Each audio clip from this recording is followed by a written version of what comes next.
Got some breaking news for everybody out of Israel. Got a daring special operations raid that just took place. I'm Aaron Cohen. I'm an Israeli special operations veteran. Tonight, I'm going to be diving on this episode right now into a brand new covert mission that was just carried out by Israel's elite Navy SEALs, the Shayetet 13 or Flotilla 13. This operation was just carried out in Lebanon that could significantly alter Hezbollah's naval capabilities.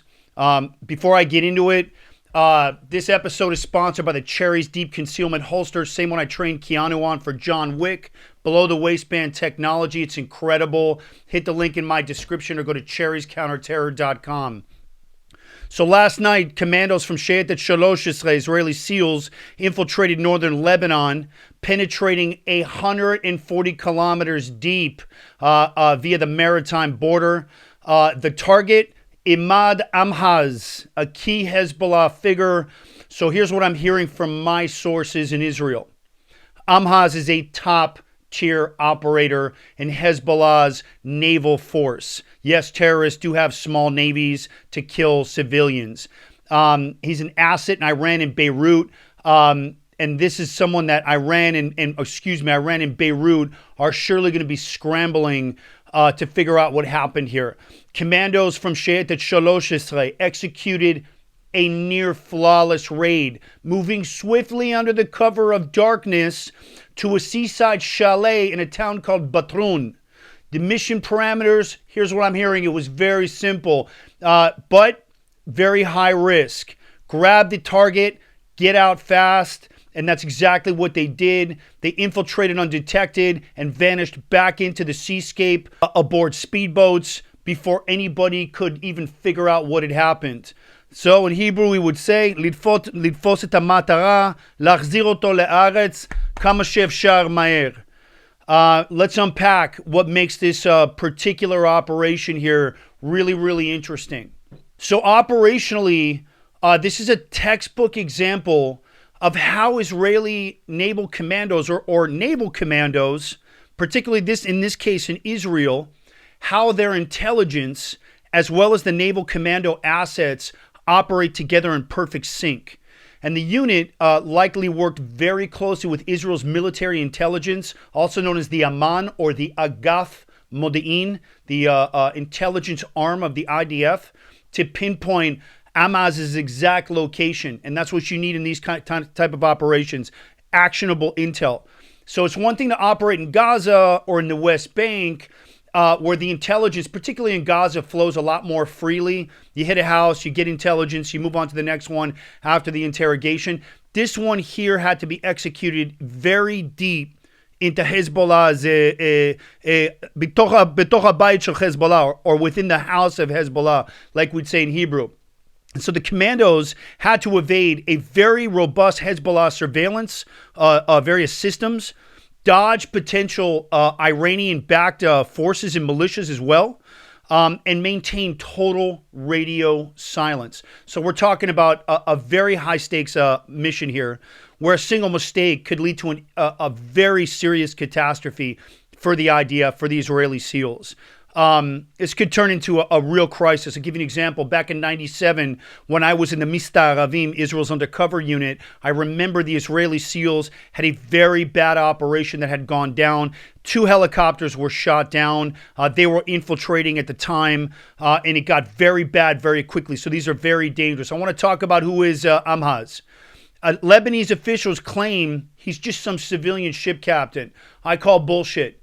They even released photos of him in some Lebanese Navy uniform, suggesting he's nothing more than a student at the Naval Institute. He looks like the skipper from the Love Boat in his photo, by the way. It's the dumbest thing I've ever seen. Literally, it looks like a late 70s, early 80s scripted television Love Boat episode. But here's the reality. Hezbollah has a history of betting its operatives within civilian maritime organizations. A lot of tourism in Lebanon. And so their naval force isn't just some like ragtag group.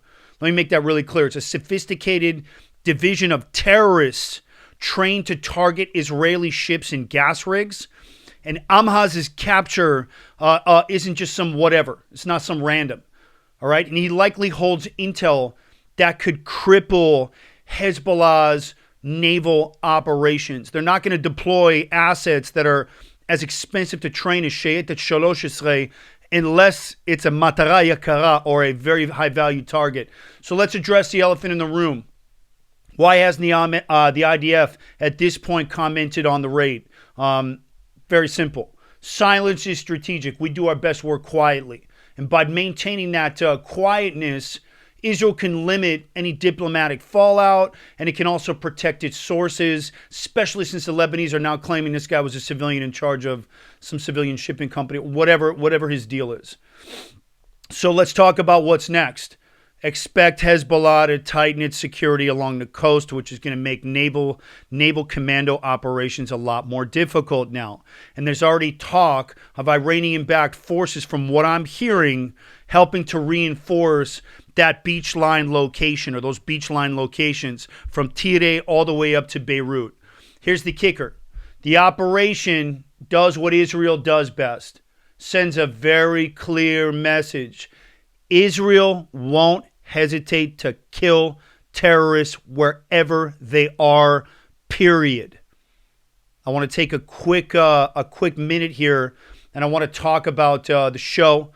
And if you're enjoying this segment and want to help keep my show with this kind of hard-hitting analysis coming at you guys, breaking news, specials on Israeli special operations units and missions, and these weekly roundups, do me a favor. I need your help. Grab a mini sponsorship package in the description of this video and support the show and help continue to bring my analysis and my work from the news onto the show and out to everybody, so that we can continue to tell the stories and fight all that bullshit, anti-Israel and IDF misinformation. I want to thank you guys for watching. Don't forget to like, share, and subscribe for more deep dives into this particular world of Israeli special operations. That is the latest and greatest on this particular operation. I'm going to come back to you guys if I have any more updates. Appreciate you guys watching. Please check out episodes 1 and 2 of the Aaron Cohen Show. They are now up. I'm talking about those leaked documents and what that means for U.S. and Israeli relationships. And episode 2 is fantastic. I just did a deep dive into Israel's famed Entebbe raid. Thank you to the Cherries Multi-Fit Deep Concealment Holster for sponsoring this episode. Go to cherriescounterterror.com. This is the same holster I trained Keanu Reeves on. It's perfect for off-duty carry, or if you're a grappler and you carry, this thing is never going to fall off you if you have to go hands-on. And the reason why, it runs below the waistband. Appreciate you guys. Thank you for watching this quick operational debrief. Stand by. I'll be at you guys as the story progresses.